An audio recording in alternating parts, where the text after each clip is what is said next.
Before we begin, if you believe love should never come with conditions, if you believe family means standing together, even when things feel uncertain, then subscribe to this channel. Because today's story isn't just about a confession. It's about fear. It's about courage. And it's about a mother who had to choose between reacting with worry or responding with love. And what happened next changed both of their lives forever. The rain fell softly against the kitchen window. Not heavy enough to be dramatic. Not light enough to ignore. Just steady. The kind of rain that makes the house feel quieter than usual. She sat at the kitchen table, hands wrapped around a mug of tea that had already gone cold. Across the room, her 17-year-old son sat on the couch. Normally he would be laughing, talking about school, making jokes, teasing her in that playful way only he could. But tonight he was silent. Too silent. He stared at the floor like it held answers to questions he couldn't say out loud. And a mother always notices. She didn't know exactly what was wrong, but she knew something was. For weeks, something had shifted. His laughter sounded forced. He spent more time alone in his room. Sometimes she would pass by his door and hear nothing at all. Not music, not talking, just silence. Every time she asked, he would say, "I've fine." But tonight didn't feel fine. Tonight felt heavy. She stirred her tea again, even though it didn't need stirring. Her heart tightened. She remembered him as a little boy, running through the house with scraped knees and unstoppable energy. She remembered bedtime stories, science projects, late-night talks about dreams and fears. And now here he was, almost a man, carrying something she couldn't see. And that helplessness hurt more than anything. "Mom." His voice broke through the silence. She looked up immediately. "Yes." There was a long pause. The rain tapped softly against the window. "Can I talk to you about something?" Those words. Simple. But serious. She placed her mug down carefully and walked over. She knelt beside his chair, keeping her voice calm and steady. "Of course. You can tell me anything." She meant it. But she didn't know how much those words would matter in the next few seconds. He didn't look at her. His fingers twisted nervously at the edge of his sleeve. Then, barely above a whisper, he said, "I think I might be gay." The room felt still. Not because she didn't accept him, but because she suddenly understood how long he must have been carrying that alone. Her first emotion wasn't shock. It was heartbreak. Not about what he said, but about the fear behind it. She reached for his hand gently, held it, and said the most important thing she could say. "Thank you for trusting me." He looked up at her then, eyes shining with tears he had been holding back. "I don't even know who I am anymore," he admitted. "I'm scared." 17 years old. And scared of himself. She pulled him into her arms. "You are still you," she whispered. "Nothing about you changes how much I love you." And he cried. Quietly. The kind of cry that comes from relief. "I don't want people to judge me," he said softly. "I don't want to lose my friends." She closed her eyes for a moment. Because she knew the world could be harsh. "You won't go through this alone," she told him firmly. "We'll figure it out together." As she said it, she realized something important. This wasn't just his journey. It was hers too. Because loving him meant standing beside him. Even when she was afraid. They stayed there for a long time, just listening to the rain. No more dramatic words. Just breathing. Just understanding. Eventually he pulled back slightly. "What if I'm wrong?" he asked. "What if I'm just confused?" She brushed his hair back gently. "Then we take our time. You don't need to label yourself right now. You're allowed to figure things out." He blinked. "Really? Really?" For the first time that evening, his shoulders relaxed. "I feel like I can breathe," he whispered. And that was enough. The next morning, the rain had stopped. Clouds still hung in the sky, but sunlight filtered through softly. She suggested they go for a walk. Sometimes it's easier to talk when you're moving. They walked through the park, leaves crunching beneath their shoes. He kept his hands in his pockets, eyes fixed on the ground. "Mom," he said quietly. "Yes. What if I never figure this out?" She stopped walking and turned to face him. "You will," she said gently. "And even if it takes time, that's okay." They sat on a bench beneath an old oak tree. She pulled out her phone and showed him stories of other teenagers who had once felt confused and afraid, who thought they were alone. "You're not the only one," she told him. As he watched, something changed in his expression. Not complete confidence. Not total certainty. But hope. Small. Fragile. Real. But neither of them knew that the real challenge wasn't this conversation. It was what would happen just a few days later at school. And what he would hear in the locker room would test everything they had just promised each other. And that's when the real storm would begin. The house was quiet that morning. Too quiet. He stood in front of the mirror in his room, staring at his reflection like he was trying to recognize someone new. Nothing about him looked different. Same face. Same eyes.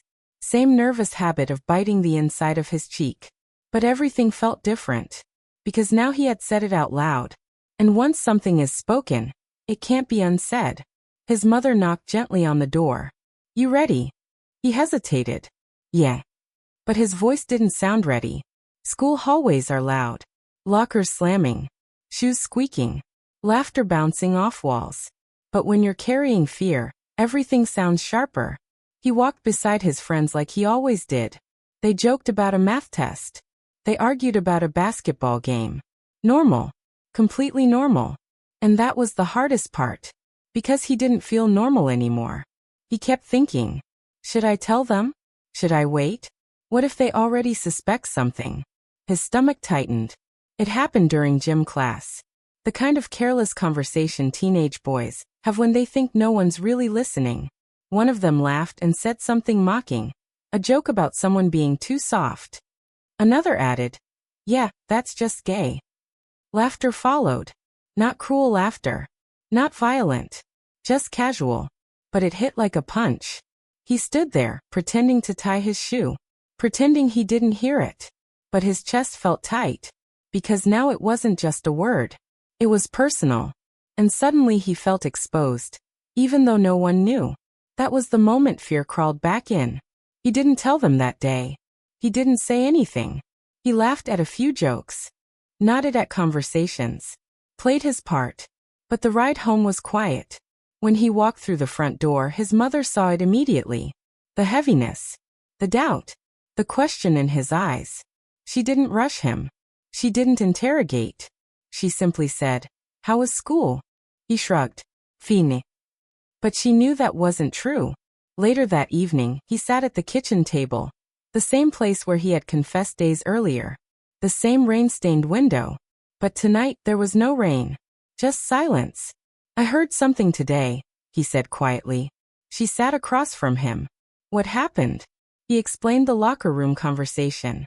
The jokes. The laughter. The word. She felt anger rise in her chest, not at him. At the world. At how casually people can hurt someone without knowing. "Do you regret telling me?" she asked gently. He looked at her. And for a second, she saw fear again. But she also saw strength. "No," he said after a pause. "I don't regret telling you." And that was everything.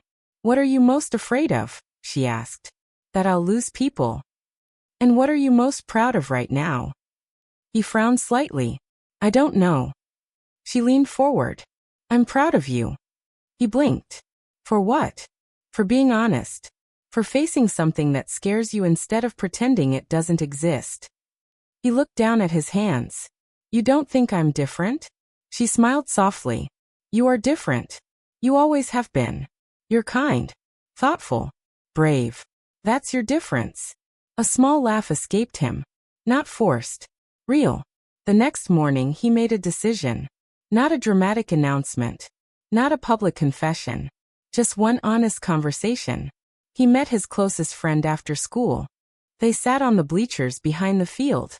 His heart pounded like it might break through his ribs. "There's something I need to tell you." The words felt familiar now. He said them. And then he waited.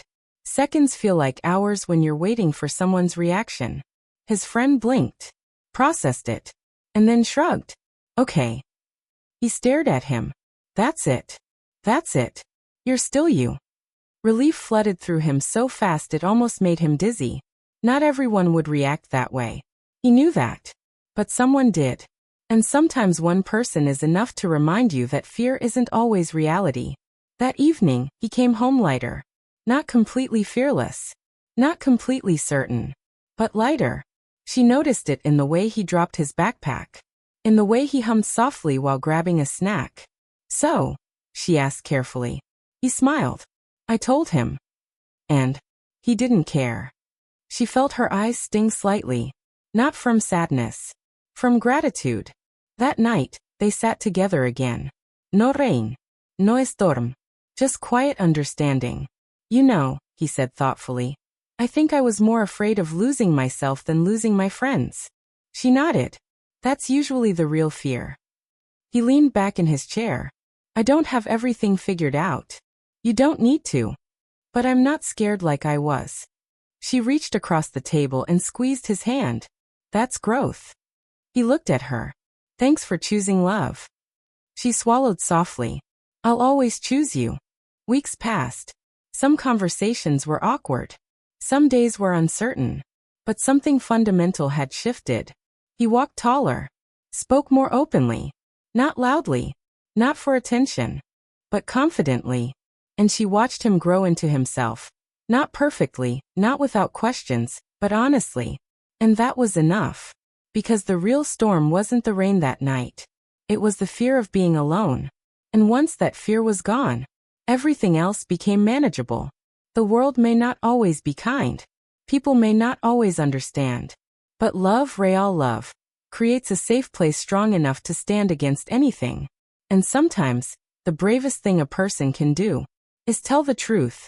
And sometimes the strongest thing a parent can do is simply say, "I'm here."